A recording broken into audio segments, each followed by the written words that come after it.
SD jurusan akuntansi, mata kuliah Sistem Informasi Akuntansi 1. Baik, pada kesempatan kali ini saya akan memaparkan mengenai siklus proses bisnis, buku besar, dan pelaporan. Mari simak penjelasan berikut ini. Siklus proses bisnis, buku besar, dan laporan keuangan. Baik, yang pertama di sini saya akan menjelaskan mengenai pengertian buku besar. Buku besar adalah sebagai alat yang digunakan untuk mencatat perubahan-perubahan yang terjadi pada suatu akun yang disebabkan karena adanya transaksi keuangan. Buku besar juga disebut dengan buku yang berisi perkiraan-perkiraan yang mengikhtisarkan pengaruh adanya transaksi keuangan terhadap perubahan sejumlah akun seperti aktiva, kewajiban, dan modal perusahaan. Oke, yang kedua saya akan menjelaskan pengertian laporan keuangan. Laporan keuangan ialah suatu ringkasan dari suatu proses pencatatan. Laporan keuangan dari transaksi-transaksi keuangan yang terjadi selama satu periode atau tahun buku yang bersangkutan. Penyusunan laporan keuangan ini bertujuan untuk mempertanggungjawabkan seluruh kegiatan yang telah direncanakan dalam pencapaian hasilnya. Selanjutnya yaitu buku besar dan pelaporan dalam lingkup sistem informasi akuntansi. Sistem buku besar dan pelaporan memiliki peran yang penting dalam sistem informasi akuntansi sebuah perusahaan. Fungsi utamanya adalah untuk mengumpulkan dan mengatur data dari sumber-sumber sebagai berikut. Yang pertama, setiap subsistem siklus akuntansi menyediakan informasi mengenai transaksi reguler. Yang kedua, bendahara menyediakan informasi mengenai aktivitas pendanaan dan investasi, seperti penerbitan atau penyelesaian instrumen utang dan ekuitas, dan pembelian serta penjualan sekuritas investasi. Yang ketiga, Departemen Anggaran menyediakan nomor anggaran. Dan yang terakhir, kontrolir menyediakan jurnal penyesuaian. Untuk lebih jelasnya bisa dilihat pada diagram konteks sistem buku besar dan pelaporan berikut ini. Pada diagram konteks ini dijelaskan bahwa ada beberapa siklus yang mempengaruhi buku besar dan pelaporan. Yang pertama ada siklus pendapatan. Dari siklus pendapatan ini didapat penjualan dan penerimaan kas yang akan dicatat pada buku besar dan pelaporan. Yang kedua ada siklus pengeluaran. Dari siklus pengeluaran ini ada pembelian dan pengeluaran kas yang akan dicatat pada buku besar dan pelaporan. Yang ketiga ada siklus konversi, di mana terdapat biaya produksi yang akan dicatat pada buku besar. Yang keempat ada siklus SDM atau gaji, di mana biaya gaji akan dicatat pada buku besar dan pelaporan. Selanjutnya ada divisi anggaran yang akan memberikan anggaran yang akan dicatatkan pada buku besar dan pelaporan. Lalu ada bagian keuangan. Dari bagian keuangan ini didapat informasi mengenai jurnal aktivitas, investasi, dan pendapatan. Nah, buku besar dan pelaporan ini nanti akan dilaporkan kepada bagian keuangan, manajer, pihak luar, dan controller, di mana controller akan melakukan penyesuaian terhadap buku besar dan pelaporan. Untuk bagian keuangan, selain laporannya dan pelaporan akan juga bahwa dari bagian keuangan akan melaporkan jurnal aktivitas investasi dan pendapatan terhadap buku besar dan pelaporan. Baik, selanjutnya ada aktivitas dasar buku besar dan pelaporan. Untuk aktivitas yang pertama yaitu melakukan posting ke buku besar. Aktivitas posting terdiri dari memasukkan ayat jurnal yang berasal dari dua sumber, yaitu subsistem akuntansi dan bendahara. Yang kedua, memasukkan ayat jurnal penyesuaian. Ayat jurnal penyesuaian ini berasal dari kantor controller setelah neraca saldo awal dibuat. Pada aktivitas yang kedua ini terdapat 5 kategori dasar dari ayat jurnal penyesuaian. Yang pertama ada akrual atau hutang gaji.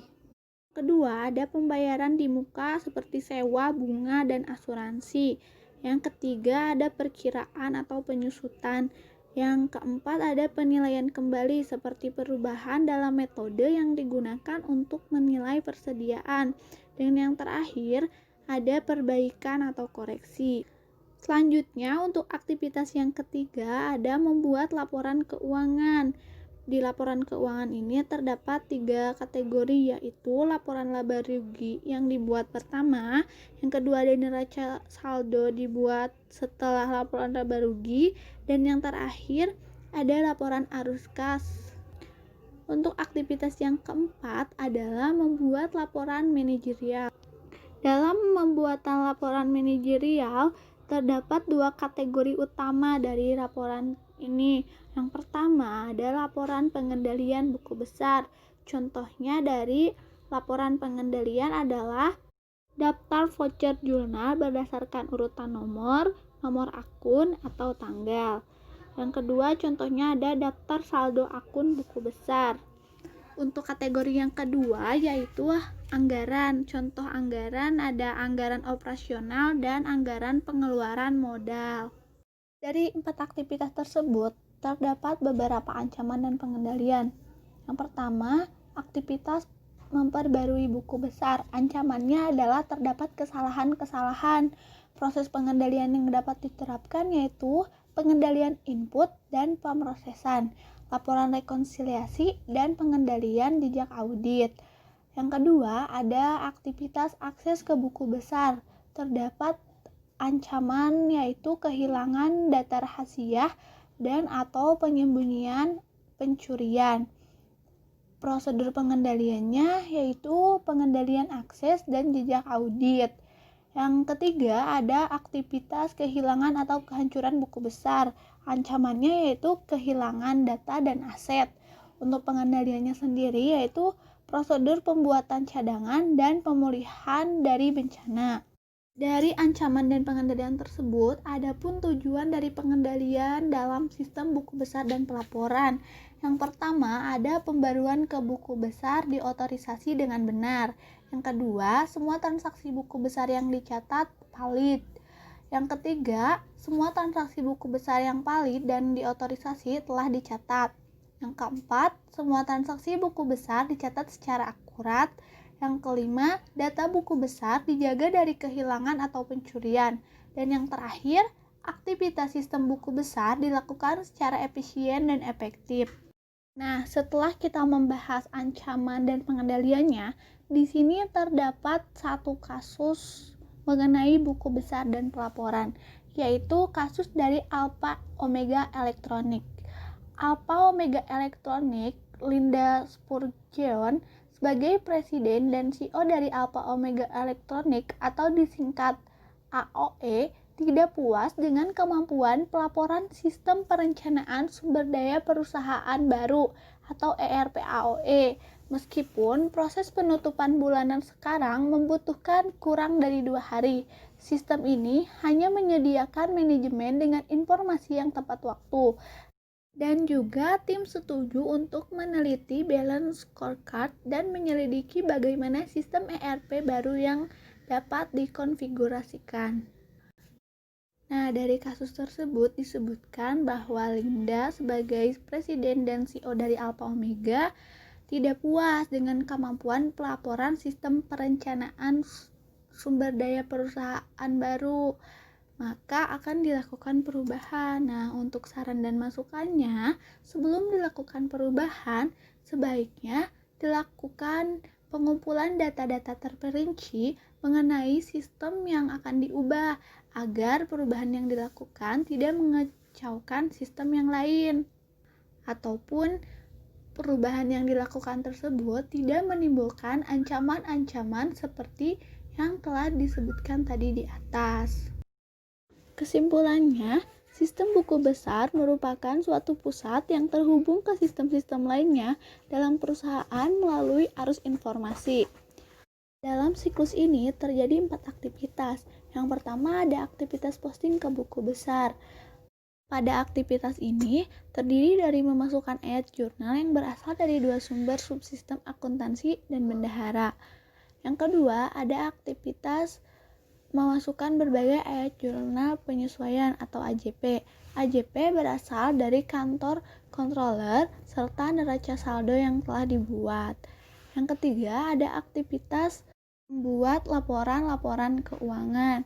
Contohnya laporan laba rugi. Laporan laba rugi adalah laporan yang dibuat pertama dengan menggunakan data dari saldo akun. Dan yang terakhir, dalam sistem buku besar dan pelaporan, aktivitasnya adalah menghasilkan berbagai laporan manajerial. Selanjutnya, terdapat ancaman dalam buku besar. Ancaman yang pertama adalah kesalahan dalam pemutakhiran buku besar. Yang kedua, ada ancaman akses ke buku besar secara tidak sah. Dan yang terakhir, ada pun ancaman berupa kehilangan atau kerusakan data buku besar.